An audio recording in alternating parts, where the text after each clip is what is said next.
শহরের প্রধান হাসপাতালগুলোর ওপর রোগীর চাপ কমিয়ে স্বাস্থ্যসেবাকে আরও সর্বজনীন, আধুনিক ও সহজলভ্য করার লক্ষ্যে উদ্বোধন হতে চলেছে ডাক্তার শ্যামাপ্রসাদ মুখোপাধ্যায় আগরতলা সিভিল হাসপাতাল। প্রায় ২০.৩৭ কোটি টাকা ব্যয়ে নির্মিত ৫০ শয্যাবিশিষ্ট এই অত্যাধুনিক হাসপাতালে রয়েছে পেপারলেস নিবন্ধন ব্যবস্থা, যা রোগীদের দ্রুত, স্বচ্ছ, সহজ ও সময় সাশ্রয়ী স্বাস্থ্যসেবা নিশ্চিত করবে।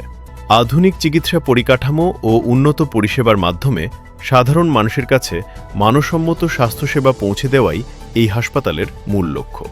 রাজ্যের স্বাস্থ্য অবকাঠামোকে আরও শক্তিশালী করা এবং প্রতিটি মানুষের দোরগোড়ায় উন্নত চিকিৎসা সেবা পৌঁছে দেওয়ার লক্ষ্যে সরকারের এই উদ্যোগ নিঃসন্দেহে একটি গুরুত্বপূর্ণ মাইলফলক হিসেবে বিবেচিত হবে। নতুন এই হাসপাতাল চালু হওয়ার ফলে আগরতলার বিদ্যমান হাসপাতালগুলোর ওপর রোগীর চাপও উল্লেখযোগ্যভাবে কমবে এবং স্বাস্থ্য পরিষেবার মান আরও উন্নত হবে।